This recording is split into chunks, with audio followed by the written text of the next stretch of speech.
Saat Perang Pasifik atau yang dikenal dengan nama Perang Asia Timur Raya yang berlangsung selama 4 tahun, Jepang mengalami beberapa kekalahan dan menuju ambang kehancuran.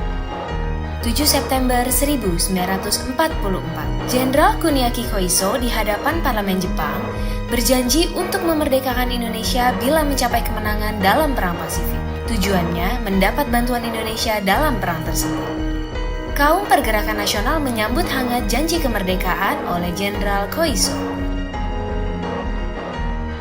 Anggota Badan Penyelidik Usaha-Usaha Persiapan Kemerdekaan Indonesia (BPUPKI) dilantik oleh Jenderal Kumakichi Harada.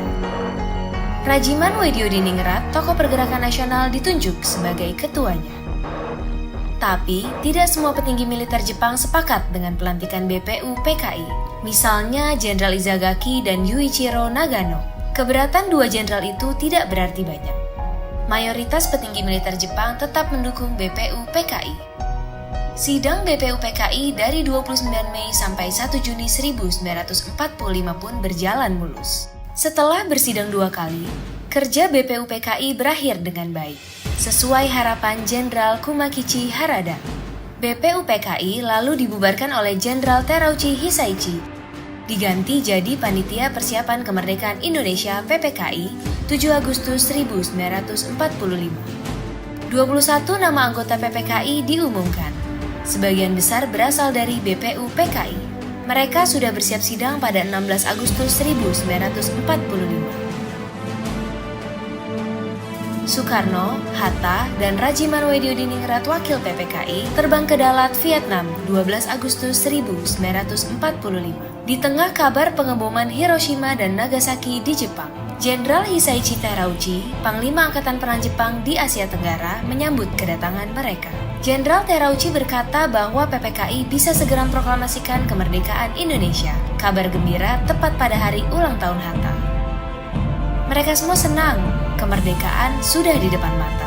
Sepulang dari Vietnam, sejumlah pemuda dari organisasi Angkatan Pemuda Indonesia API membawa Soekarno dan Hatta ke Rengas Dengklok pagi hari 16 Agustus 1945. Dalihnya, situasi Jakarta genting, Bung. Pemuda mendesak Soekarno dan Hatta segera memproklamasikan kemerdekaan Indonesia. Jepang sudah menyerah, kata para pemuda. Soekarno dan Hatta terkejut, tapi Soekarno enggan memenuhi permintaan para pemuda. Menurut Soekarno dan Hatta, proklamasi kemerdekaan harus melalui rapat PPKI. Pemuda akhirnya memulangkan mereka ke Jakarta sore harinya.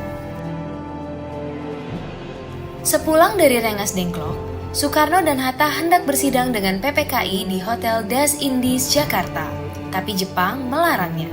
Perubahan situasi mengarahkan rapat persiapan kemerdekaan ke rumah Laksamana Maeda, Perwira Angkatan Laut Jepang. Di tempat inilah dalam sebuah ruangan, Soekarno, Hatta, dan Ahmad Subarjo merumuskan naskah proklamasi kemerdekaan tanpa gangguan dari Jepang. Soekarno lalu membacakannya ke anggota PPKI dan pemuda di serambi rumah. Naskah yang singkat, tapi semua sepakat dengan isinya. Kemerdekaan bukan lagi impian. Hari bersejarah itu tiba. Soekarno membacakan naskah proklamasi kemerdekaan Indonesia ke banyak orang di rumahnya, di Jalan Pegangsaan Timur nomor 56 Jakarta. Tokoh-tokoh Pergerakan Nasional dan rakyat biasa membaur, mendengarkan pembacaan itu dengan heran. Setelah itu, bendera merah putih jahitan Fatmawati, istri Soekarno, dinaikkan perlahan, diiringi lagu Indonesia Raya. Penghormatan pun diberikan. 17 Agustus 1945, Indonesia akhirnya merdeka. Ini bukanlah pemberian, melainkan hasil perjuangan dari seluruh rakyat Indonesia.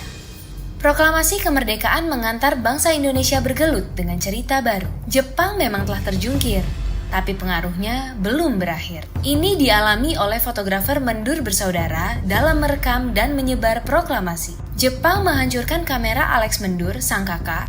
Karena itu, Franz, sang adik, mengubur negatif fotonya di halaman kantor Surat Kabar Asia Raya demi selamatkan bukti-bukti proklamasi.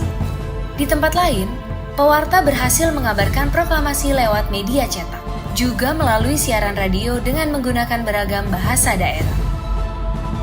Di desa-desa, pemuda Republik berperan meneruskan kabar proklamasi. Mereka berkeliling dan berteriak, "Jepang menyerah, Indonesia merdeka!" Akhirnya, tiap orang menjadi saksi Indonesia telah merdeka.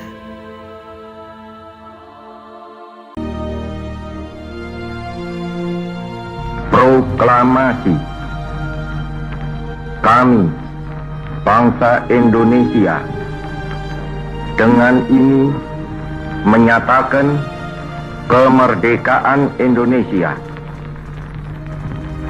Hal-hal yang mengenai pemindahan kekuasaan dan lain-lain diselenggarakan dengan cara saksama dan dalam tempo yang sesingkat-singkatnya.